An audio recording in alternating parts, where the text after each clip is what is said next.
Pembelajaran berbasis masalah atau problem-based learning. Yang pertama, definisi umum. Pembelajaran berbasis masalah adalah suatu lingkungan belajar di mana permasalahan dapat mengendalikan proses belajar mengajar yang diajukan untuk mempelajari beberapa pengetahuan baru sebelum mereka memecahkan suatu masalah. Selanjutnya, definisi menurut para ahli. Tokoh yang pertama itu ada Ward Statement yang berpendapat bahwa pembelajaran berbasis masalah adalah suatu pembelajaran yang dimana mahasiswa itu memecahkan masalah melalui tahap metode ilmiah. Yang kedua ada Arens. Menurutnya pembelajaran berbasis masalah adalah model pembelajaran dengan pendekatan masalah otentik sehingga siswa dapat menyusun pengetahuannya sendiri dan menumbuh kembangkan keterampilan yang lebih tinggi.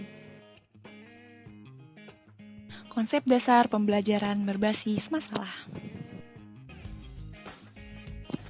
Konsep dasar yang pertama, guru bertujuan agar murid tidak hanya mengetahui dan hafal materi saja, namun juga mengerti serta memahaminya.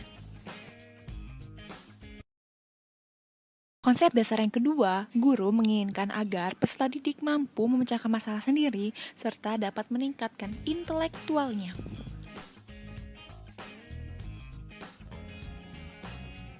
Konsep dasar yang ketiga, guru menginginkan agar peserta didik dapat bertanggung jawab dalam belajarnya. Nah, dari beberapa tugas yang diberikan, seperti contohnya pendekatan ilmiah, murid diharapkan dapat bertanggung jawab dalam belajarnya serta beberapa tugas yang diberikan oleh guru. Konsep dasar yang keempat, guru menginginkan peserta didik dapat menghubungkan antara teori yang dipelajari di dalam kelas dengan kenyataan yang dihadapinya di luar kelas. Konsep dasar yang terakhir, pembelajaran berbasis masalah ini bertujuan untuk menerapkan pengetahuan, mengenali antara fakta dan pendapat, serta mengembangkan kemampuan dalam membuat tugas secara objektif.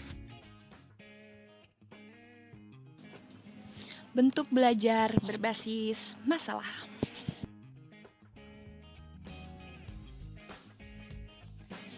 Permasalahan sebagai pemandu. Dikatakan memandu dikarenakan permasalahan menjadi acuan konkret yang harus menjadi perhatian dalam proses pembelajaran, yang akan membangun kerangka berpikir dalam mengerjakan tugas.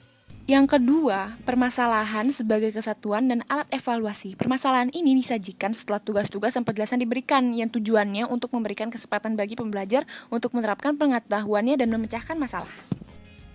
Yang ketiga, permasalahan sebagai contoh. Dikatakan contoh dikarenakan permasalahan digunakan untuk menggambarkan teori, konsep, dan prinsip yang akan dibahas oleh pembelajar dan pendidik. Yang keempat, permasalahan sebagai fasilitasi proses belajar. Dikatakan seperti itu karena permasalahan dijadikan alat untuk melatih para pembelajar untuk meningkatkan daya nalar serta cara berpikir yang kritis. Yang terakhir, karena permasalahan merangsang atau menstimulus para pembelajar untuk mengembangkan keterampilan, mengumpulkan data, serta menganalisis yang berkaitan dengan masalah dan keterampilan. Langkah-langkah model pembelajaran problem-based learning. Tahap pertama, mengorientasikan peserta didik terhadap masalah. Tahap kedua, mengorganisasikan peserta didik untuk belajar. Tahap ketiga, membimbing penyelidikan individual maupun kelompok.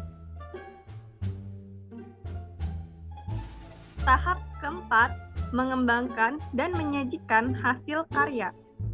Tahap kelima, menganalisis dan mengevaluasi proses pemecahan masalah.